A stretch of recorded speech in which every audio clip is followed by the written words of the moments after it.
Peace on the Korean Peninsula takes a lot of hard work to maintain. Currently, the two Koreas are caught in the confrontation between the two world powers.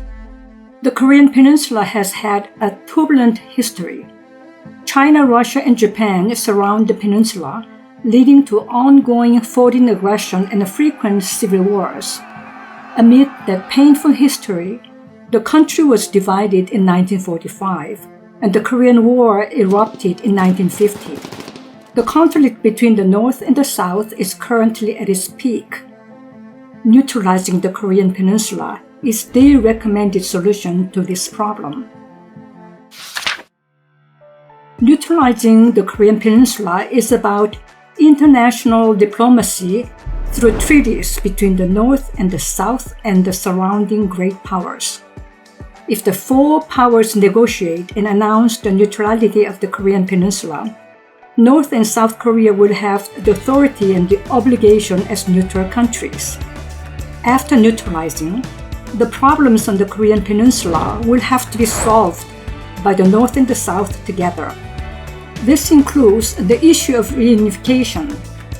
Becoming a neutral country means it has chosen its path to stability and peace from what it has passively endured. The Korean Peninsula will be recognized as neutral if the major powers decide to create a buffer zone for their interests. Neutralization requires the following conditions. Firstly, it is situated geopolitically in a buffer zone between the great powers. Armed neutrality is maintained for a robust national defense. Neutralization is a national priority, and the state is in charge of the policies and institutions of the neutral state. The interests of the neighboring powers coincide to arrive at an agreement. What are the benefits of neutralization? Being a neutral country gives you the international assurance that you will not be part of the war. The country will reduce its armaments, use the saved military funds for the welfare of its people, and attract a lot of foreign capital to the country. Neutrality contributes to the peace and stability of the country and permits an uninterrupted development. Neutral Switzerland has not seen war for more than 200 years. It has become a wealthy country with a well-rounded social welfare society. Additionally, neutrality offers the people a new identity and values as the citizens of a neutral country. It is something to be proud of, and it provides them with a deep sense of cohesion and a higher level of social consciousness. What does permanent neutrality mean? Agreements between the parties concerned guarantee that a state that is surrounded by great powers will remain permanently neutral. It is guaranteed to maintain its independence and territorial integrity under international law by not engaging in a war or military alliances at all times. Permanent neutrals are obliged not to engage in military alliances in wartime and fulfill the role of a neutral nation in peacetime. Preserving neutrality in both war and peace is the goal of permanent neutrality. They serve as a mediator for countries threatened by superpowers invasions and send a message of neutrality to the global community. A permanently neutral country sets neutrality as its country's absolute criterion. Citizens solve all conflict situations they encounter according to the values of neutrality prescribed by law. The above countries are internationally recognized permanently neutral countries. The Korean Peninsula has a 100-year history of neutralization debates because of its geopolitical situation. After the 19th century, as Joseon became internationally known, the possibility of neutralizing the country began to arise between Joseon and the surrounding powers.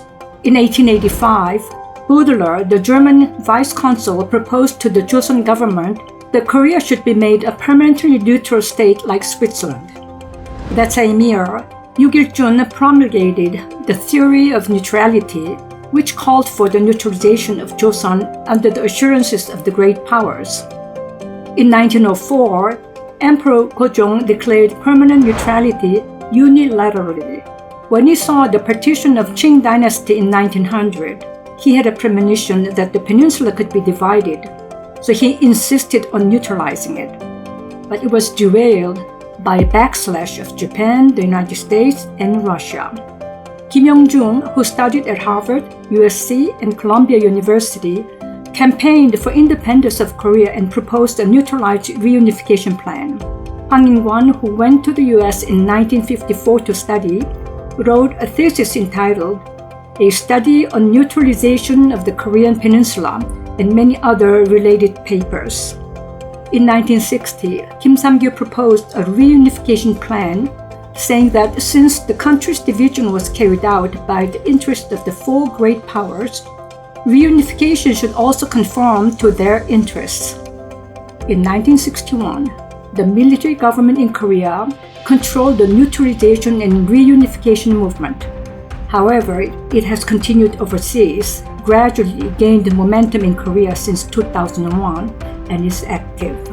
The division of the Korean Peninsula was caused by the clash of hegemony between the United States and Russia for their own interest on the Korean Peninsula.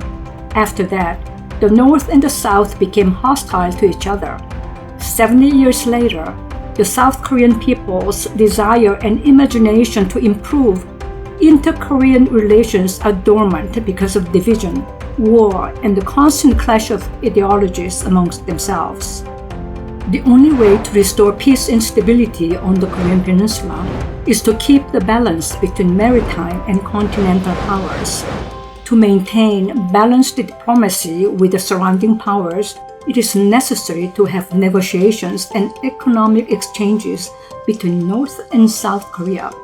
Neutralizing the Korean Peninsula is the most effective way for them to work together. An international network was formed by key neutrality activists to kickstart a dialogue between North and South, and neutrality experts from Europe agreed to support the cause. INNK stands for the International Network for the Neutral Korea. INNK is a project involving the joint efforts of individuals and groups from Korea, the US, Switzerland, and Austria who support the neutrality of Korean Peninsula. Why Switzerland? Most Koreans are aware of and have positive feelings towards Switzerland. The Swiss welfare policies have the highest public trust and satisfaction with the people, with no centrally controlled welfare plan. The federation in Switzerland has been neutral for over 200 years. Until then, Switzerland experienced constant civil wars and foreign invasions. Due to the lack of national identity, the people who spoke four languages have lived in severe conflicts. Switzerland has undergone a mammoth change since 1815 and has become what many people consider an ideal society. It is ranked 7th in the Economist Democracy Index in 2022. South Korea ranked 24. The Swiss have an advanced system of direct democracy and higher social consciousness based on consensus. The INNK delegation traveled from Seoul to Geneva, Berlin, and Vienna for special meetings with the Swiss and Austrian neutrality experts from June 15th to June 20th. As a result, Professors Laurent Guetzel and Heinz Gertner were invited to join the INNK Advisory Committee. On June 20th, Vanna Kim Hansen and Sang-woo Lim presented the vision of INNK to overcome the situation in the Korean Peninsula during a Zoom conference in Geneva. Establishment of Neutral International Relations. The establishment of neutral international relations is the fruit of unprecedented civilian diplomacy around the world, and it has ensured the role of INNK. In Berlin on June 16, the delegation met with Dr. Laurent Guetzel. More closeness between North Korea and South Korea. The whole entity declares itself neutral. That would be the price the US would have to pay. I mean, they would have to recognize this neutrality. If the US and China, both of them, would need to recognize it on a given situation. In theory, the best convincing situation which could lead North Korea to forgo its nuclear arms.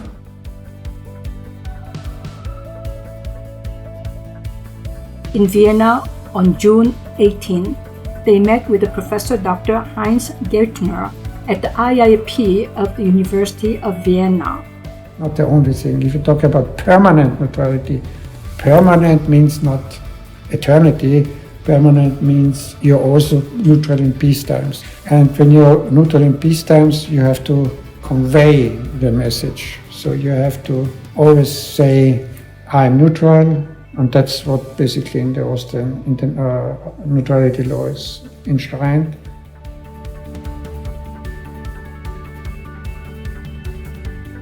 On June 20, they held a Zoom conference in Geneva on enhancing the North Korean human rights issue through neutrality on the Korean Peninsula. The conference was attended by 7 Swiss peace activists, 8 members of the INNK delegation, and 30 European peace activists virtually. Vanna Kim Hansen said, "Exercising the right to self-determination is a task that the South Koreans should accept. Korea, sandwiched between the US and China, must exercise its right to self-determination and independence without being biased to one side." Sang-woo Lim said, "There are 2 UN member countries on the Korean Peninsula. The North and the South should form the Korean Economic Community to bridge the gap between them." Heine Hanchen said, "Neutral Korea's membership in the international community can make it an attractive place for the world to visit. North Korea can escape isolation with the Korean Peninsula neutralized." Claude Begley said, "There's no reason why the North and the South should hate each other. They need to stop the I'm right, you are wrong type of confrontation and focus on security policy on the Korean Peninsula."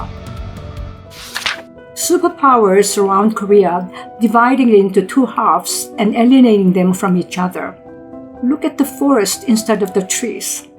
The Koreans need to look far ahead. The Russian-Ukrainian war continues, and the China-Taiwan war may soon break out. South Korea would experience a significant economic blow if China-Taiwan explodes. Korea must have a permanent neutrality to prevent a dark future and grow into a more mature country.